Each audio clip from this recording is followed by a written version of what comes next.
Oke, ke Bang Kodari dulu. Boleh. Bang Kodari, ada tugas dari Bang Daniel tadi untuk mengomentari, untuk menganalisa gitu ya. Kalau Herzaki Mahendra Putra dan Daniel Anzar Simanjuntak, kita sudah dengar tadi tuh paparannya seperti itu. Gimana nih Bang Kodari?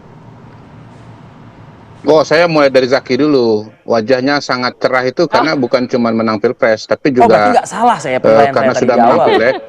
Iya.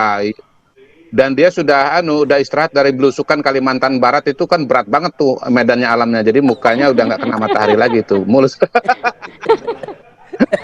Oke, sekarang masuk ke Pak SBY dan Pak Prabowo ya.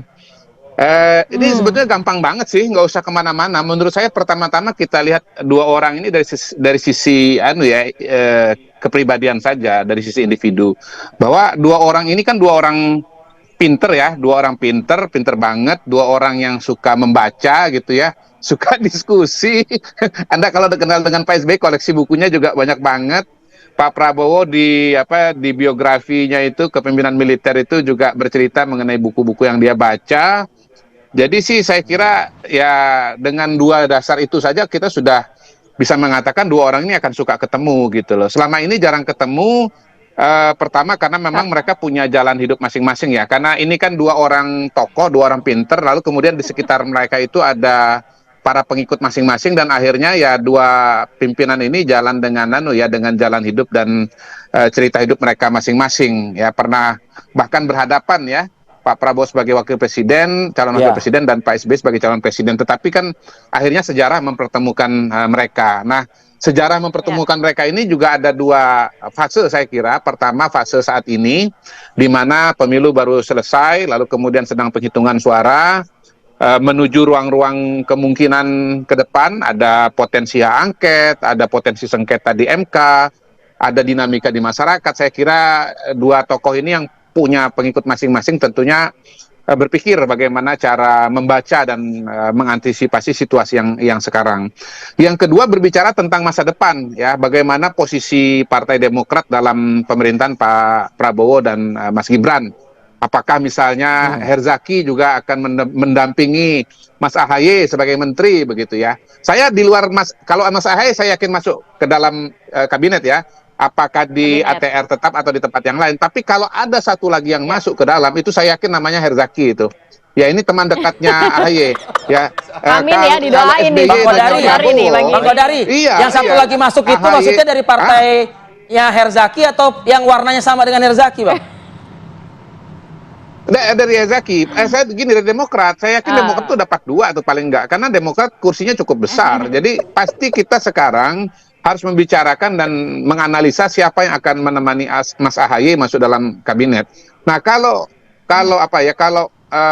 Herzaki ini dengan SBY itu dengan AHY itu saya lihat mirip-mirip seperti Prabowo dengan Safri Samsudin lah. Wah, CS itu ya, walaupun bukan di Akademi Militer ya, tapi di Taruna Nusantara. Jadi saya kira AHY pasti iya. Jadi kan balik lagi, tadi kita bicara masa sekarang, bicara masa depan, rencana kabinet ke depan, dan di tengah-tengah itu ada yang namanya transisi.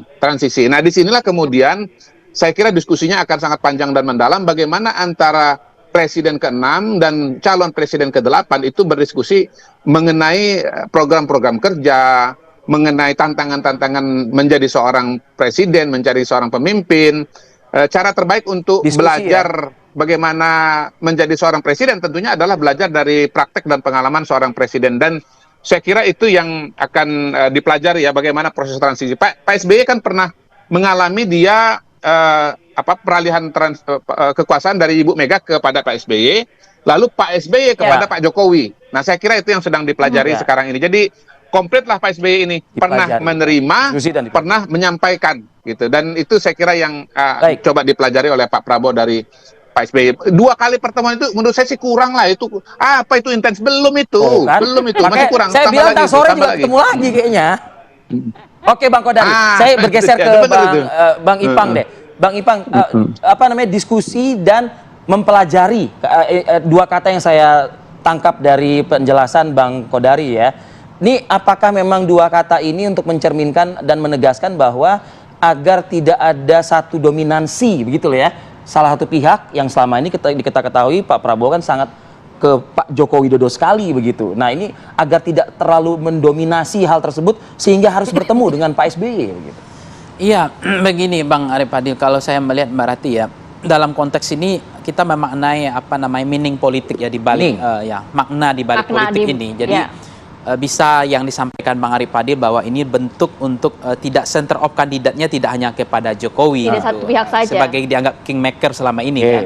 Artinya terbagi ada di situ Pak SBY, ada Pak Jokowi, mungkin ada juga figur-figur lain, ketua-ketua umum partai lain yang itu menjadi kepentingan untuk diakomodir karena di dalam teori Scott Manwaring itu kan sederhana, presiden terpilih dia akan mengakomodir partai-partai yang kalah setelah terpilihnya presiden baru.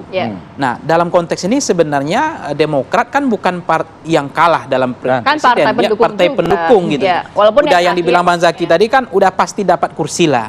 Nah, artinya maksudnya apa nih, ambigu nih? Pasti dapat kursi apa nih maksudnya? Ya kursi menteri udah pasti kan nggak mungkin nggak, karena kan partai pengusung utama. Pertanyaannya kan berapa jumlahnya? Gitu. Nah, jumlahnya tuh nggak tahu, Bang Zaki yang tahu berapa jumlah wamen sama menterinya. Nah, tapi artinya makna pertemuan ini adalah ada kemungkinan untuk Pak Prabowo pertama kontemplasi, belajar, kemudian ini semua calon presiden, ini pernah jadi presiden. Jangan bilang Bang Kodari tadi kan bahwa Pak SBY juga pernah jadi presiden.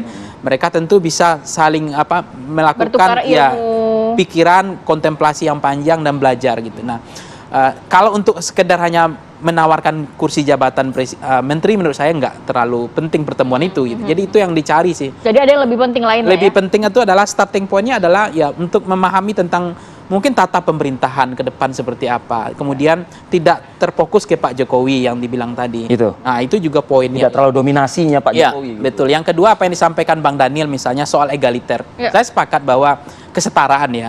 Memang Pak Prabowo itu membangun kesetaraan itu memang kelihatan dari awal karena memang beliau merasakan juga yang partai kalah dalam pemilu, calon presidennya kalah beliau sendiri, kemudian dia diakomodir masuk ke kabinet. Nah, sekarang beliau tentu akan memperlakukan orang yang semua teman-teman koalisi yang kalah calon presidennya ada kemungkinan juga untuk tidak diskriminasi, memperlakukan yang sama. Nah, dalam konteks begini, ketika Pak Prabowo kampanye, Gerindra kampanye di mana-mana, itu kan hampir nggak ada simbolik. Gerindra kampanye tentang Gerindra, pilih coblos Gerindra. Ternyata menurut saya telusuri itu nggak pernah Pak Prabowo mengkampanyekan Gerindra loh. Di dalam padahal pemilunya serentak loh, Pilpres sama Pileg. Nah, maka itu sejak pemilu-pemilu yang lalu juga. Sebelumnya 2019 Gerindra itu dikampanyekan terus sama Pak Prabowo. Di pemilu kali ini saja. Pemilu kali ini itu yang menjadi jawaban saya kenapa Gerindra bisa nomor 3 gitu. Secara suara sah nasional ya, belum berdasarkan perolehan kursi. Jawabannya sederhana, mungkin juga karena ingin berbagi dengan partai lain. Mungkin kayak Golkar, oke lah Bapak Prabowo maju sebagai calon presiden, tapi berikanlah kami Golkar kesempatan juga. Sehingga kursi Golkar hari ini naik kan, perolehan juga naik, suara sah nasional dan kursinya. Mungkin dugaan saya juga untuk membangun prinsip kesetaraan. Ya presidennya khususnya udah ke Demokrat itu. Ya, termasuk ke Demokrat yang lain, artinya Pak Prabowo ingin berbagi. Oke, saya presiden, tapi tolong usung saya. Tapi saya juga akan berbagi bahwa saya nggak ingin juga presidennya saya, Gerindranya yang menang kayak begitu. Nah, sehingga dibagilah partai-partai lain kan simbol-simbol ini kan transaksional kan Bang Ipang? Iya, artinya Gerindranya nggak punya efek, Prabowo efek kan besar. Tapi Gerindra efek nggak dapat. Gitu. Mungkin ditahan sama Pak Prabowo secara tidak langsung ya, untuk membagikan. Justru soal Golkar orang lebih paham kan, bansos dan selanjutnya akhirnya dapat efek besar. Sekarang kemenangan Golkar, maksudnya bukan menang tapi Golkar termasuk. Nah, yang terakhir adalah kalau saya baca ini, kalau Bang Rizaki kan memang rata-rata kalau caleg udah turun dari dapil udah setahun ya itu udah hitam-hitam semua, udah pasti itu udah babak belur kan. Tapi Bang Rizaki memang agak kinclong, agak beda. Turun 1 tahun di Kaltara jadi di Pontianak tapi wajah tetap kinclong. Iya, kinclong itu Bang Kodari bilang rata-rata yang turun 1 tahun ke dapil memang repot, memang wajahnya berubah, penampilan berubah. Tapi setelah terpilih ya pasti gagah lagi kan. Baik, saya mau ke Bang Daniel. Bang Daniel boleh ditanggapi dulu pernyataan Mas Ipang dan juga Bang Kodari, khususnya tadi juga sempat disinggung juga mengenai bagi-bagi. Gimana nih bagi-baginya nih? Pertama kan seperti tadi sudah dijelaskan bahwasannya terkait dengan kabinet tentu itu adalah hak prerogatif presiden, tapi terlepas dari itu tentu Pak Prabowo akan membangun komunikasi dengan semua pihak. Seperti sudah banyak kita bicarakan, tentu Pak Prabowo ingin membangun pemerintahan yang kuat dan pemerintahan yang bisa mengakomodir semua kelompok dan semua pihak. Karena membangun Indonesia ini kan tidak bisa nafsi-nafsi, tidak bisa satu kelompok, tidak ada satupun kelompok yang bisa menyebutkan dirinya adalah kelompok yang paling dominan, paling berpengaruh dan sebagainya. Oleh sebab itu, Pak Prabowo akan membangun pemerintahan yang terdiri dari banyak kekuatan yang saling komplement, yang saling melengkapi satu dengan lainnya.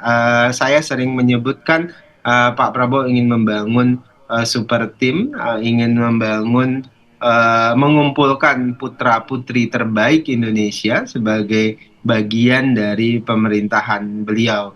Jadi Mbak Ratih dan Bang Fadli, tentu komunikasi politik ini akan terus berlanjut. Nanti setelah tanggal 20 Maret misalnya, setelah diumumkan, pasti juga komunikasi yang lebih intensif dilakukan oleh Pak Prabowo ke semua pihak. Mungkin juga komunikasi ke Bang Kodari, mungkin juga komunikasi ke Mas Pangi, mungkin juga komunikasi dengan Mas Fadli dan Mbak Ratih.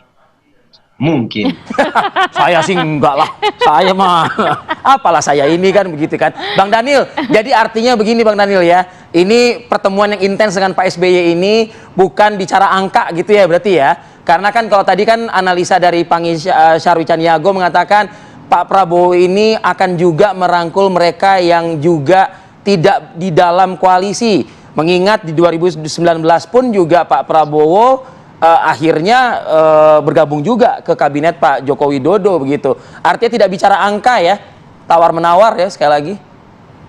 Sekali lagi tentu Pak Prabowo fokus pada hal-hal yang sifatnya kualitatif terkait dengan pembicaraan beliau dengan Pak Jokowi, dengan Pak SBY dan tokoh-tokoh agama sebelumnya. Itu ya semuanya bicara hal-hal kualitatif, sharing terkait dengan pemerintahan, kemudian model kepemimpinan dan sebagainya. Kayak seperti kemarin ya dengan Pak SBY. Pak SBY itu kan orang yang pemimpin partai, memerintah selama 10 tahun, tentu banyak pengalamannya. Apalagi beliau juga latar belakangnya sama dengan Pak Prabowo, tentu Pak Prabowo harus banyak belajar dengan Pak SBY. Sharing itu penting karena Pak Prabowo ingin memerintah di beberapa waktu ke depan itu dengan lebih baik, melanjutkan semua warisan-warisan baik yang dilakukan oleh Pak Jokowi dan Pak SBY serta Bu Megawati. Ya, poinnya sudah kita tangkap Bang Daniel, nanti komentar dari Bang Zaky, Mas Ipang dan juga Bang Kodari seperti apa kita lanjutkan lagi ya di segmen berikutnya, tetap bersama kami.